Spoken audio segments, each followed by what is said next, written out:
Hola, buenas tardes. Eh, Como dijo el señor recién, la idea es presentar de primera mano la visión no solo mía, sino de gente del rubro con la que he conversado, con la que nos reunimos regularmente y que eh, traté de hacer una presentación sencilla y que eh, cubra los aspectos en que más o menos estamos de acuerdo y que afectan a todos nosotros. Cada empresa, como se ha dicho reiteradamente, tiene distintas realidades, pero hay algunos problemas que, algunos más, algunos menos, nos afectan a todos. Y, y sobre eso quería exponer esta vez. Bueno, aquí va a ser una pequeña presentación, o sea, pero en la presentación recién se hizo mucho mejor cuál es el tamaño de Ñuble y de Biobío en relación al país en el tema de forestal, así que no tiene mucho sentido que ahondemos en eso. Así que vamos a ir al tema de cuál es la realidad, cuáles son los problemas comunes, creo yo, que afectan a las pymes madereras de Ñuble. En primer lugar, como se dijo ya en reiteradas oportunidades, el tema del abastecimiento de la materia prima. Eh, por varias razones. Eh, Todos los que estamos aquí presentes sabemos lo complicado que es mantener un flujo constante y confiable y a costo razonable que nos permita mantener operando nuestras plantas. Todos sabemos, y se dijo recién, el mercado está en general en pocas manos. Eh, en Ñuble quizás no tanto, pero igual eh, es una oferta muy concentrada. Por lo mismo, los precios de los trozos, tenemos la experiencia, reaccionan muy lento a los cambios en la demanda, sobre todo hacia abajo. Los precios suben rápido, pero pucha que les cuesta bajar, digamos. Eh, los dueños de los bosques, quienes sean, eh, tienen paciencia y en algún minuto estiman que los precios son bajos, bueno, sencillamente no los cortan, etcétera. Los bosques siguen creciendo, no se deterioran. Y por lo tanto, la experiencia de mía y probablemente de casi todo es que aunque el precio no dé para el negocio, bueno, los precios se quedan ahí y a pesar de que en ocasiones anteriores han bajado, la experiencia siempre dice que eso es muy lento y por lo tanto no es algo con lo que uno pueda contar en el corto plazo, decir, bueno, que el negocio se fue abajo. La historia dice que los trozos van a seguir caros, salvo que algo pase, digamos. Otro aspecto nuevo en el negocio de los últimos años es la entrada de fondos de inversión a la propiedad de los bosques que no entran al negocio como actores forestales, sino ven el bosque como un recurso financiero, como un activo eh, que podría ser cualquier cosa, como un bono. Por lo tanto, a ellos no les interesa ni explotarlo, ni entrar al negocio, sino hacerlo rentar. Y en general, cuando han entrado a vender estos bosques, que solían ser de empresas forestales medianas,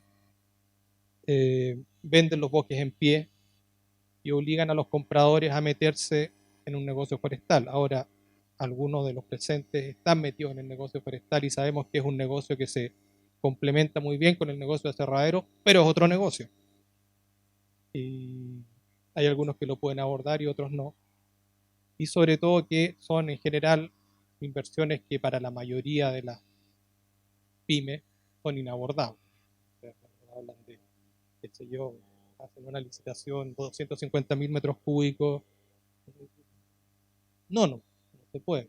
Y eso son valores que se usan. Entonces, antes habían actores medianos que, que eran proveedores de trozos, que era su negocio, era plantar o administrar bosque y vender los trozos. Eso cada vez menos por la presencia de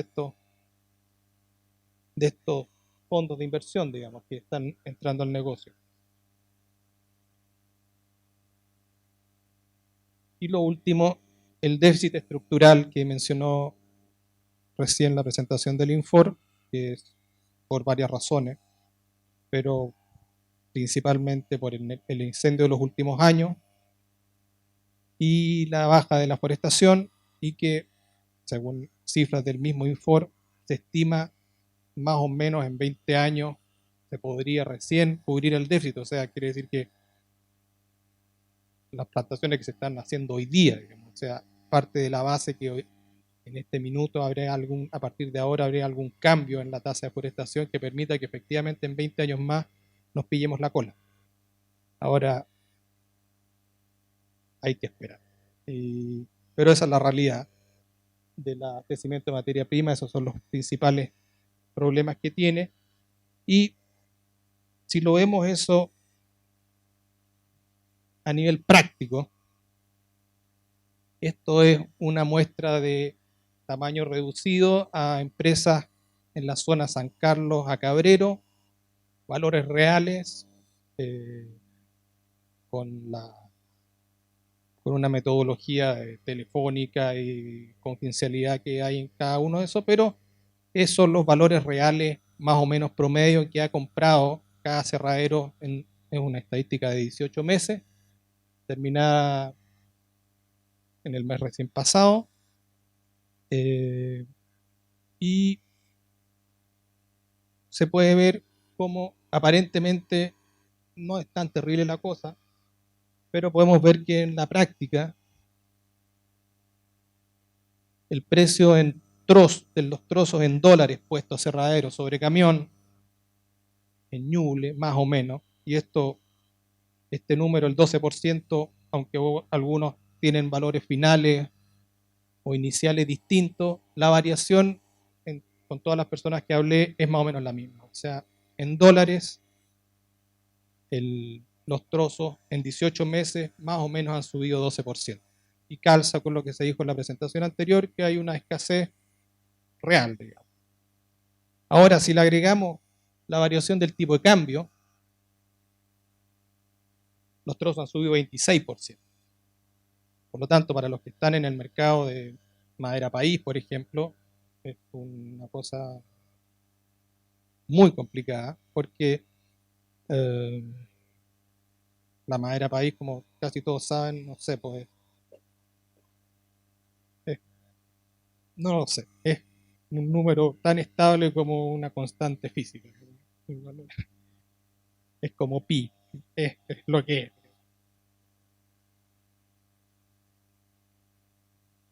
Después, el otro tema es el mercado de la madera cerrada. Aquí voy a también reducirme a lo que más o menos nos afecta a todos.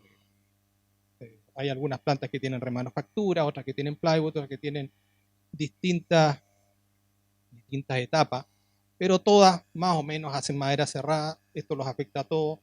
Incluso si alguien tiene una planta de remanufactura, para no hacerse trampa en el solitario, tiene que comprarse la madera de su aserradero, digamos, porque si no se hace trampa, digamos, de que se está comprando la madera más barata, y eso puede funcionar un rato, pero a la larga no es buena idea, digamos.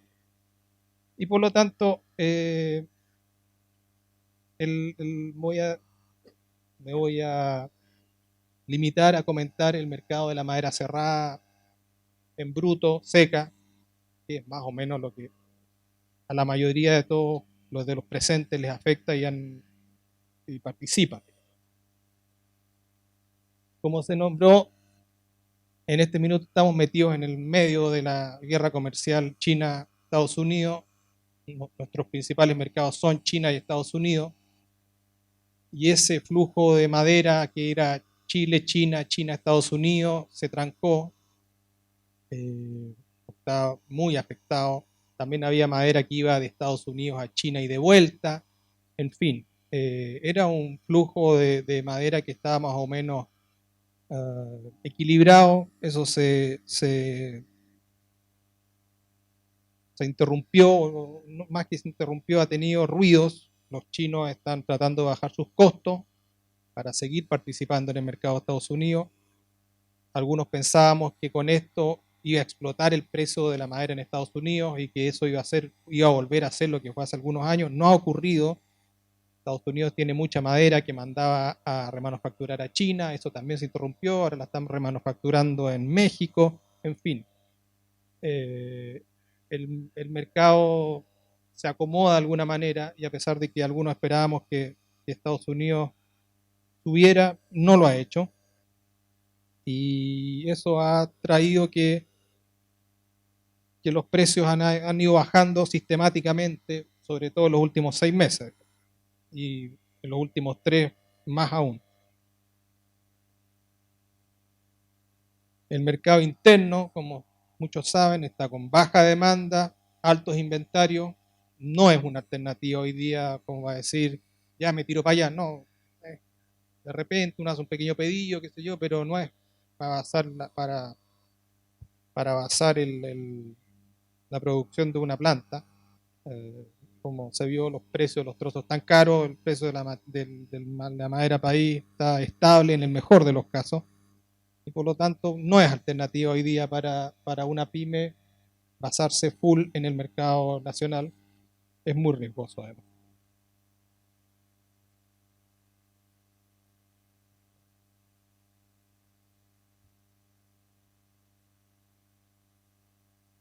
Y esto bueno, como consecuencia de lo anterior, hay en el fondo caída en precio de casi todos los productos forestales, celulosa, papel, contrachapados, para qué decir, etcétera. Nadie se salva. La industria del papel y la celulosa tienen las espaldas más grandes, digamos, pero a todos nos afecta. Ahora aquí también hice un pequeño gráfico, tampoco se ve tan terrible en principio, hice una proporción, un promedio de la venta del precio de la madera cobre industrial puesto Concepción, que es un número que la mayoría de nosotros manejamos al dedillo, digamos, a cuánto se está comprando el col puesto Concepción.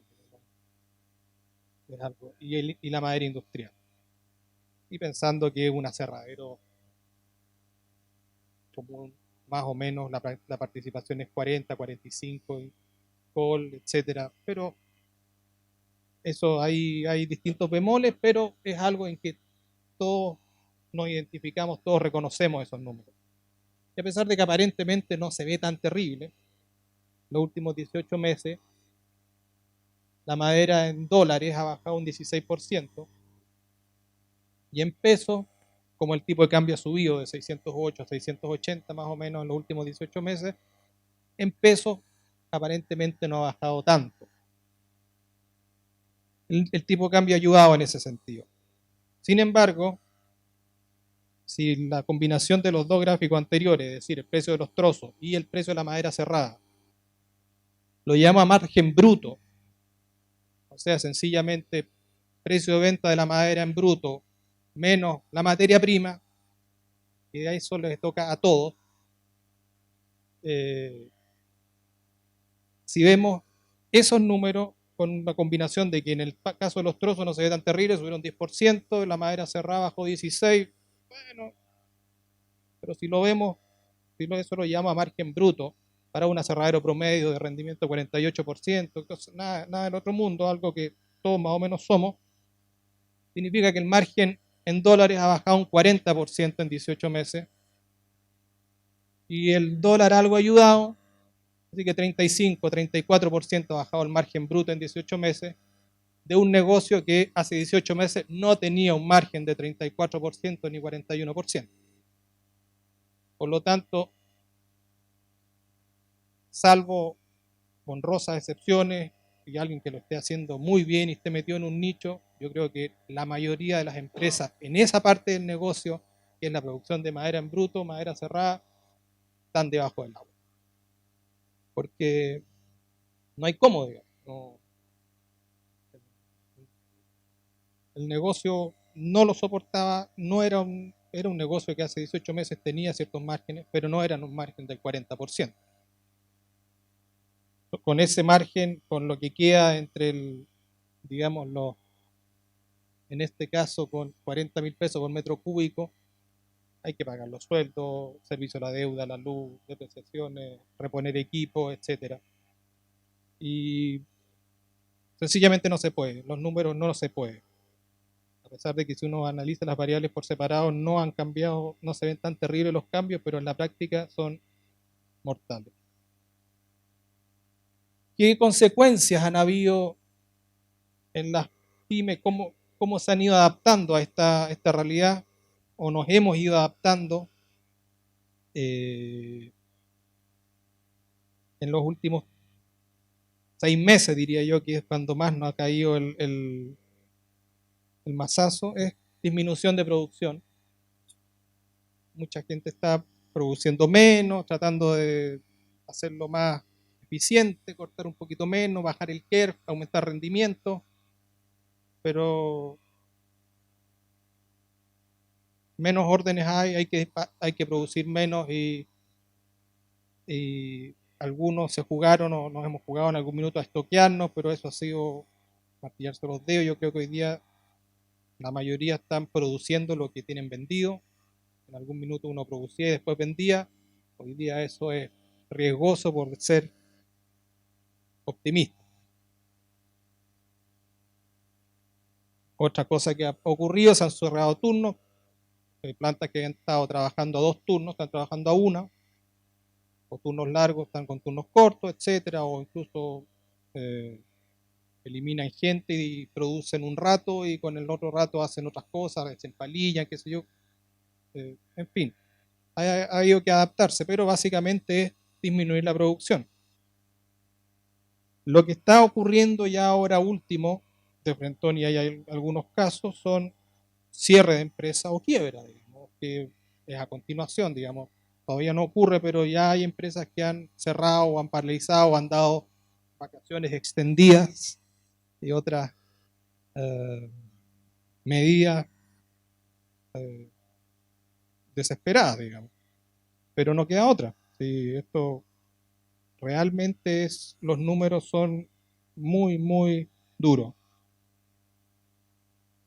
Bueno, todo esto tiene como consecuencia que hay pérdida de empleo, hay problemas sociales en muchos de ustedes, o prácticamente todos, creo yo, tienen sus plantas en ciudades chicas, rurales, en que muchas veces somos el principal empleador. Hay que ir a la ceremonia de los bomberos, qué sé yo, señor empresario, qué sé yo, porque por razones lógicas estamos en zonas rurales o ciudades muy pequeñas.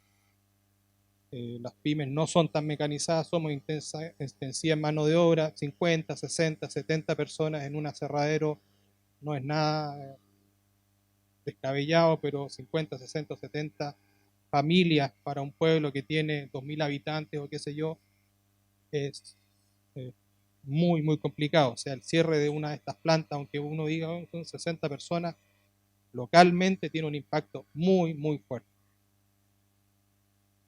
Estaba conversando también mientras hice bueno, siempre conversamos, pero ahora concretamente para preparar esta presentación,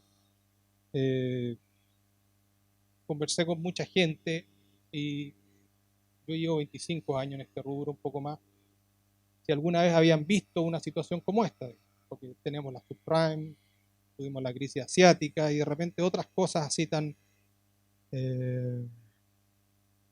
que aparentemente también eran muy complicadas. Sin embargo, esa vez había una diferencia, golpeaban aspectos bien puntuales del rubro, no eran ahora como que no hay por dónde buscarlo.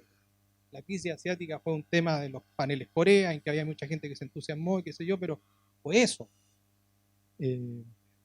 La subprime, Estados Unidos se fue de un mazazo abajo y los que estábamos metidos en ese negocio lo pasamos muy mal, pero sin embargo rápidamente Asia surgió como una alternativa y recuperó el negocio, y también esa vez el precio de los trozos, no sé por qué, pero se ajustó muy rápido y por lo tanto la subprime fue tan fuerte y tuvo esas características que,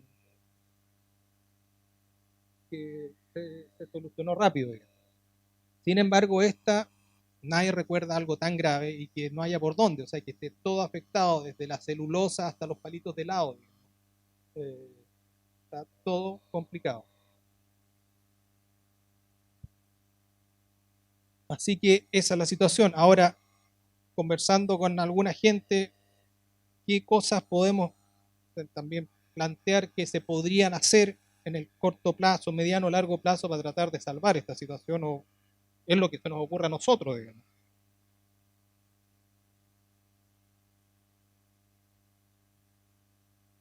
Una cosa es acuerdos de abastecimiento de emergencia, y llamo de emergencia porque esto no es que parece que esta cuestión, si sigue así, se va a poner complicada. Ya está complicada. Esto no es, esto no es que, mira, de aquí a un año más vamos a estudiarlo, esto no da para un año más. Eh, y aquí los dueños de los palos que pueden mover cantidades grandes de volúmenes son las grandes empresas, digamos. Y por último son los que mueven el precio. Si ellos eh, fijan el precio, en el fondo, si es la realidad. Y si hay acuerdos de disponibilidad de precio razonable, eso yo creo que es el primer paso para poder zafar esta vez. Sin eso, todo lo que viene a continuación es de más, digamos. Pero eso es algo, yo creo que una condición sine qua non. No veo con los precios de los trozos como siguen, y si sigue la curva para arriba, ¿para qué decir? No hay nada que hacer, digamos. Los precios de los trozos para arriba y los productos para abajo ya se cruzaron las líneas, no, el negocio no lo soporta. Aquí esto es una idea que me dieron en el tema de Coelemu, Chillán. En esa zona hay mucho bosque, hay gran cantidad hay una capacidad productiva local fuerte. Ahí eventualmente se podría coordinar algo eh, con la producción local de rollizo para tratar de hacer algunos ahorros en fletes y qué sé yo, algo de ese tipo. Pero, pero es parte de lo anterior, también en el fondo de coordinar abastecimiento, disponibilidad y precio, digamos, y tratar de hacerlo eficientemente. Aquí esto es ya estaría como para la Corfo. La Corfo tiene garantías bancarias, eh, no son tan fáciles de obtener y no sé cuán fácil sería volverlas o implementar un programa especial de eso, pero una cosa que ayudaría es que se pudieran no sé si establecer programas de garantía o no sé, hablar con el Banco del Estado, no lo sé. Pero una cosa que ayudaría creo que a casi todo, es que nos dieran, no sé, años de gracia o nos bajaran la cuota o qué, pero los servicios de la deuda en general para todo es un tema de flujo de caja fuerte, y si eso se pudiera postergar o mejorar de alguna manera, obviamente mejoraría la viabilidad del negocio.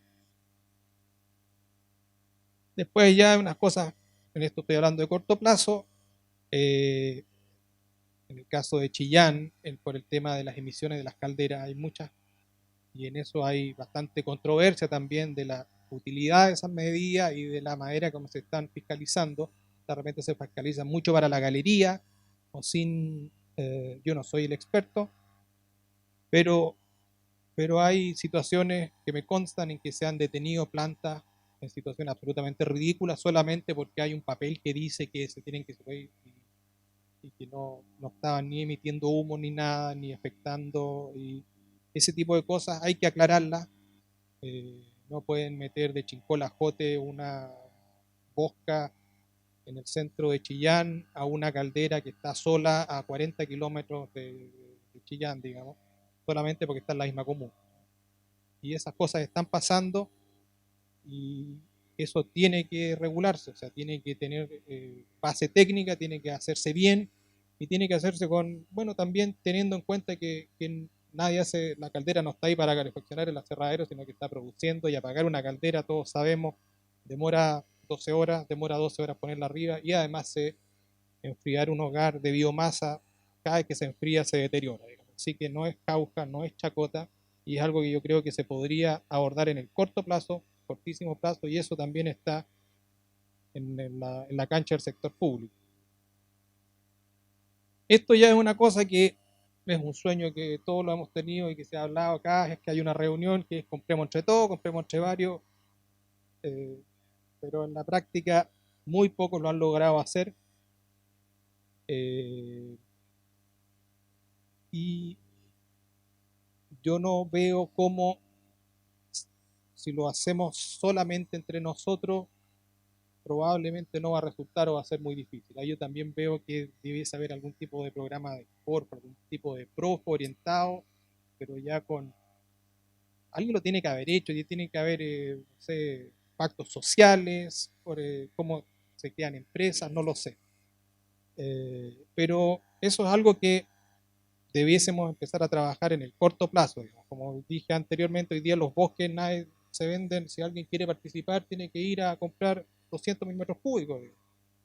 Para comprar 200.000 metros cúbicos hay que juntar 3 aserraderos que coman 70. Y esos hay. Pero entre nosotros solos no se ven cómo se puede hacer. Hay cierta desconfianza, cada uno trabaja distinto, pero se me ocurre que aquí sí se podría tener la ayuda del fisco para que nos oriente un poco. Lo mismo para vender productos. Muchas veces todos saben, llega un comprador y quiere 45 contenedores de tal cosa. No, gracias, no puedo. Pero si hiciese algo parecido a lo que hubo en los 90, que muchos recuerdan, que fue Asun, Aserraderos Unidos, era una asociación que funcionó muy bien mucho tiempo para el mercado japonés e inglés. Yo creo que es algo que habría que evaluar eh, para hacer una oferta ordenada, no no, y poder abordar pedidos que en general no podemos abordar los aserraderos chicos.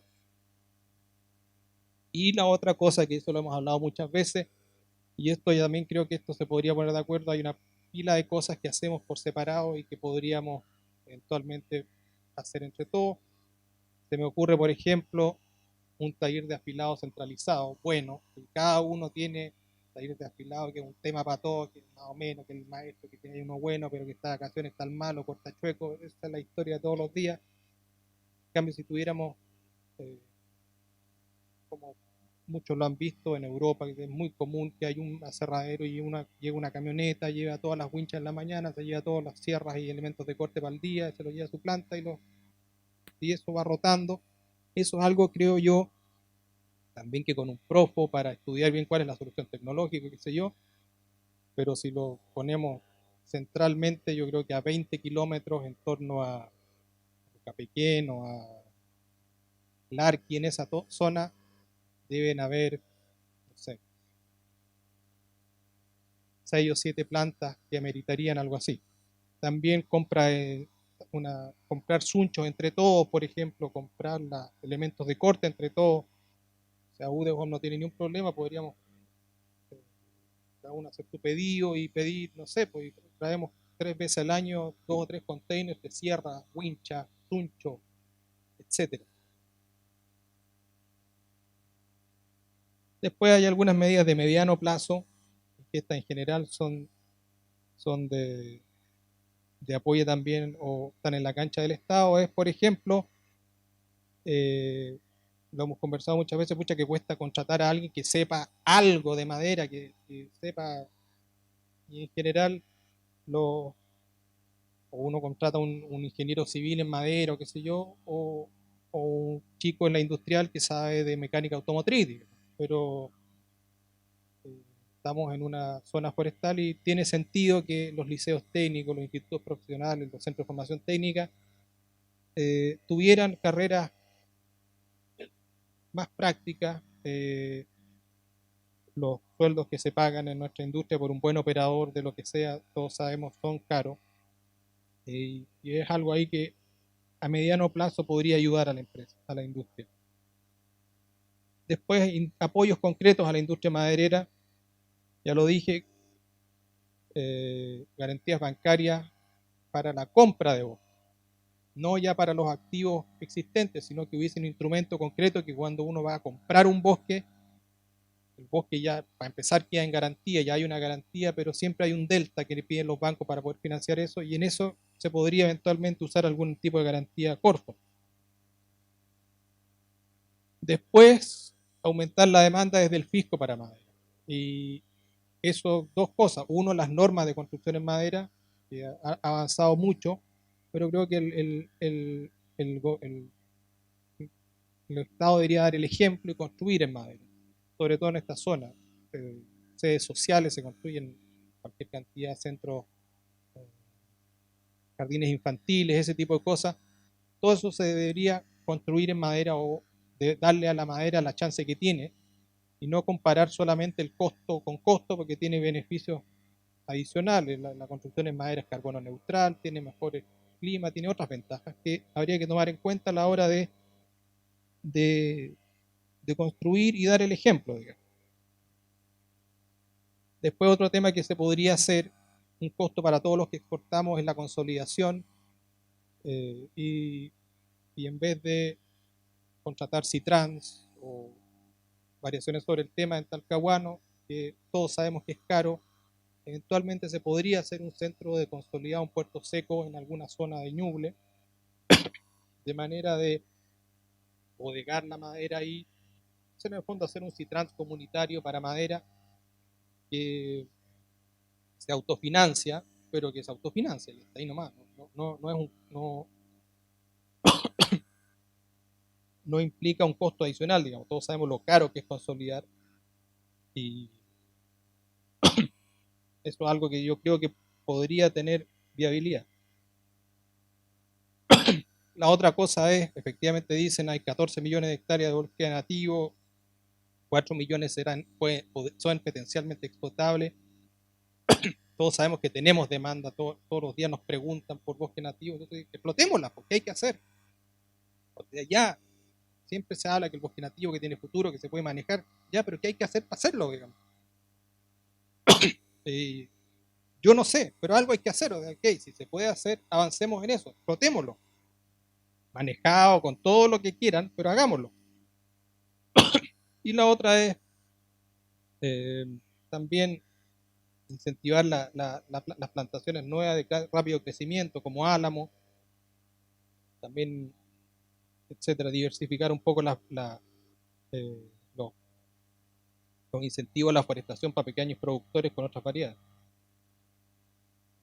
Y eso es. Y de largo plazo, ya en general, es que, ok, Ñuble se cree como como un, no sé, que tenga un sello de madera, de que es una eh, región eminentemente forestal, que, que tenga un sello de que la industria forestal es de acá, y, y que por lo tanto haya gente preparada para eso, etcétera, tengamos un sello, incluso, no sé, algún minuto algo de origen, pero posicionar Ñuble como un centro en que hay innovación en madera, se instalan industrias madereras, hay, hay onda con la madera. También, bueno, tenemos plantas gigantescas, tenemos macizas, tenemos Arauco que fabrican, y otras más pequeñas que fabrican contrachapado. Eventualmente se podría crear algún, pero eso es, alguien tiene que sacar la cuenta, eh, si vale la pena, digamos, si se puede competir en remanufacturar esos tableros en muebles u otras cosas en Ñuble mismo. Y lo otro que también y parte de lo mismo, eventualmente ir pensando, una vez que ya hayan asociaciones en otros temas, como los que ya hablé, eventualmente nuevas inversiones también se hagan asociadas. Todos sabemos que un aserradero el doble de grande no gasta el doble, no cuesta el doble, pero produce el doble. Entonces, eventualmente, como ha ocurrido en otras industrias, como la fruta o metalmecánica, se han ido consolidando, porque para competir de chico no se puede. Eventualmente hay que ir ya pensando seriamente en consolidar operaciones, unir dos empresas, cuesta, porque tienen culturas distintas, digamos, costumbres distintas, pero a la larga, un aserradero, creo yo, estoy bastante convencido, un aserradero que, no sé, produce 2.000 metros cúbicos mensuales, parado solo sobre sus patas, lo va a pasar muy mal, digamos, porque a la primera de cambio como ahora, saber de espalda. Digamos.